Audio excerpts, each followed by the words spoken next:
What happened to Fat Pikachu?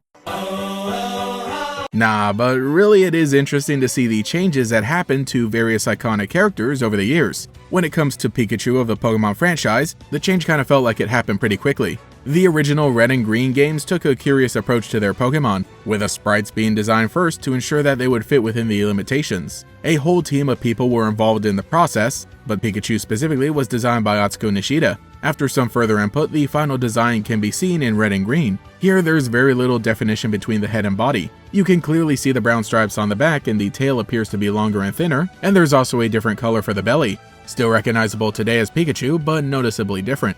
Red and Blue has the sprite in a different pose but more or less represents the same Pokemon. When Ken Sugimori rendered Pokemon in a lot of the art used in the TCG and promotional material, he kept the same proportions, sometimes making Pikachu look even more like a ball, though it doesn't seem like the belly fur being a different color was carried over. So from here on out we wouldn't see that element appear all that often. But I will say that in the live-action Detective Pikachu movie, they have him back with the belly fur, though it's pretty subtle here. It is a nice touch to separate the colors a bit and honestly does work when you're making the design more detailed for live action. But back to the topic of being tubby, the real culprit for the change is the anime, where Pikachu was chosen to be the main companion alongside Ash Ketchum, though even in episode 1 it still looks pudgy. But you can definitely tell that he resembles more of a bean rather than a circle. With how anthropomorphized Pikachu is in the anime personality-wise, it made sense to change the body shape a little to convey some of those more human-like actions and gestures. Not saying that they needed to do this because a little ball could have if they tried hard enough, but it was a streamlining decision made that ended up bringing the most popular version of Pikachu to the widest audience. And from here on out, Pikachu was slimmed down. We can really see the change between the sprites in blue and yellow. Oh yeah, the tail is also clearly broader, which stuck around as Pikachu was seen using its tail to manipulate objects better and also eventually use it for attacks.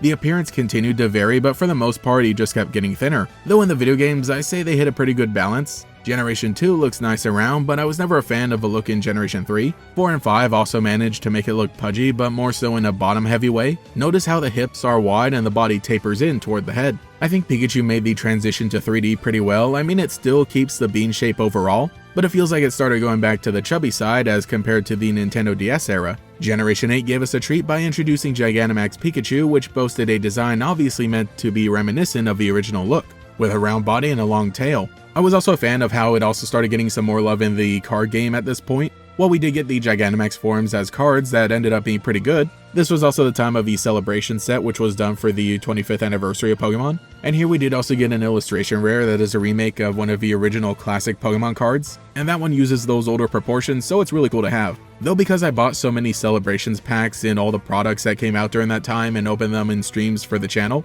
dude, I just ended up with way too many of these Pikachu.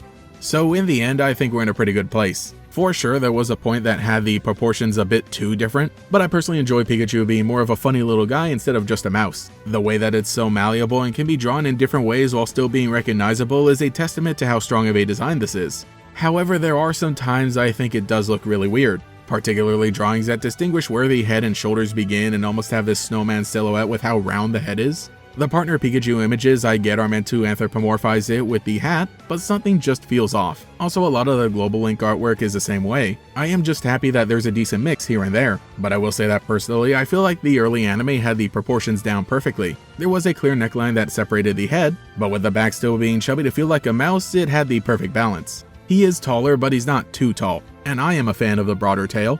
But let me know what you think in the comments below and how you feel about the change over the years. Which one is your favorite? Like I said, I don't hate it all together, just sometimes individually. Normally we would be able to identify these all as separate Pokemon, except for the fact that with the anime continuing as long as it did, we saw the change happen to one specific Pikachu and that made it stand out. I do like that not every Generation 1 Pokemon kept the same look as the original sprite. In fact, I think basically all of them changed, and for the better, but I am also glad that chubby Pikachu still gets a nod every once in a while. I'm just proud of him for keeping his New Year's resolution. Anyway, I should be off because I'm trying to shed a few pounds myself. You're an inspiration, bud. Thank you to every channel member for your continued support, including the Great Gators, Alex with Shiny Hunts, Tyler Hopper, Lockadox, Koi13, Cemetery Hill, Cosmo Zero, Rainfrux, Cheez-It62, Gator Kid 509, TF, Mathaclog 947, Taijirai, Justin R, Phantom, and Quago. If you would like to support, see your name here, get access to emotes for comments, live streams, sometimes early videos, and our monthly members only podcast, you can become a channel member today. You can also follow me on Twitter and Blue Sky as well for more memes. Anyway, this is Gatorax, and I'll catch you all later. Now that you've earned your Pokemon Trainer's license and your very own Pikachu, it's time for Pokemon Yellow for Game Boy Color. Battle a friend for the Poke, Pika, and Pet It Cup titles on your way to becoming the greatest Pokemon master of all time. It's Pokemon Yellow for your Game Boy Color.